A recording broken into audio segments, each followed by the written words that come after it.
Hello friends, आप सभी का स्वागत है। और आज मैं आप सभी को बताने वाला हूँ एसेक्सुअल रिप्रोडक्शन और सेक्सुअल रिप्रोडक्शन के बीच में क्या अंतर होता है। ये भी कह सकते हैं कि एसेक्सुअल रिप्रोडक्शन क्या होता है और सेक्सुअल रिप्रोडक्शन क्या होता है। तो इस वीडियो को देखते रहें आखिरी तक, जिससे कि आप सभी को एसेक्सुअल और सेक्सुअल रिप्रोडक्शन के बारे में अच्छे से ज्ञान प्राप्त हो सके। तो सबसे पहले हम बात करने जा रहे हैं एसेक्सुअल रिप्रोडक्शन के बारे में।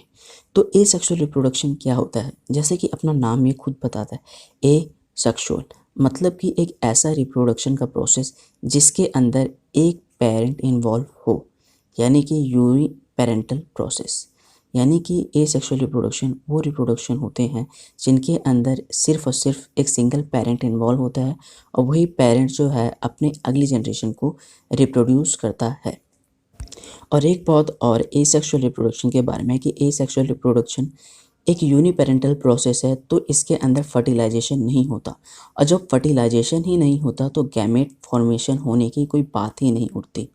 तो इसका मतलब ये हुआ कि जो एसेक्सुअल रिप्रोडक्शन होता है उसके अंदर गैमेट फॉर्मेशन नहीं होता, यानी कि जो मेल गैमेट और फीमेल गैमेट जो बनने होते हैं वो एसेक्सुअल रिप्रोडक्शन के अंदर नहीं बनते।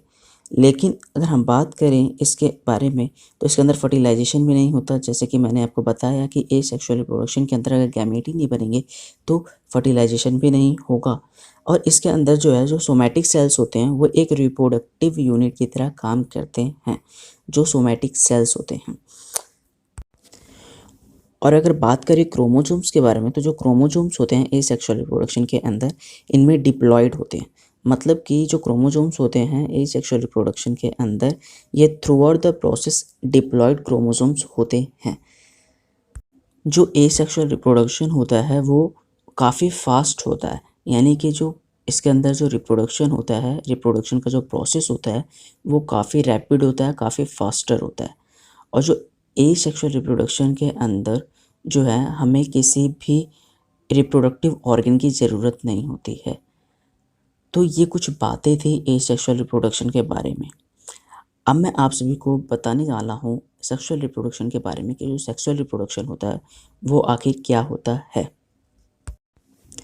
सेक्सुअल रिप्रोडक्शन, ये जो रिप्रोडक्शन होता है ये एक बाई पेरेंटल प्रोसेस होता है। इसका मतलब ये हुआ कि हमें सेक्सुअल रिप्रोडक्शन के अंदर हमें दो पेरेंट की ज़रूरत होती है। और यूजुअली अगर हम बात करें तो इसके अंदर एक पेरेंट मेल होता है और दूसरा पेरेंट फीमेल होता है।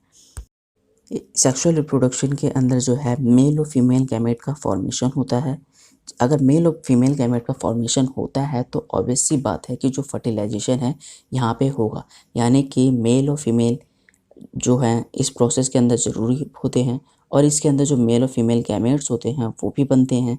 इसके अलावा जो जर्म सेल्स होते हैं वो एक रिप्रोडक्टिव यूनिट की तरह काम करते हैं। और जो फर्टिलाइजेशन होता है मेल और फीमेल गैमेट का वो भी इस प्रोसेस के अंदर होता है। यानी कि जो सेक्सुअल रिप्रोडक्शन है इसके अंदर जो है फर्टिलाइजेशन होता है और फर्टिलाइजेशन के बाद जो है जायगोट फॉर्मेशन भी होता है। सेक्सुअल रिप्रोडक्शन के अंदर जो गैमेट्स बनते हैं वो हैप्लॉइड होते हैं। वो जो हैप्लॉइड होते हैं जब फ्यूज़ होते हैं तो एक डिप्लॉइड ऑर्गेनिज्म को बनाते हैं। जो सेक्सुअल रिप्रोडक्शन होता है इसके अंदर जो है हमें एक prominent male and female reproductive organs की ज़रूरत होती है, क्योंकि यहाँ पे जो है ये सेक्सुअल रिप्रोडक्शन है तो मेल और फीमेल इन्वॉल्व होते हैं। तो यहाँ पे मेल रिप्रोडक्टिव और फीमेल रिप्रोडक्टिव ऑर्गन भी रिक्वायर होता है। ये जो सेक्सुअल रिप्रोडक्शन जो प्रोसेस है वो काफ़ी स्लो होता है एसेक्सुअल रिप्रोडक्शन के मुकाबले।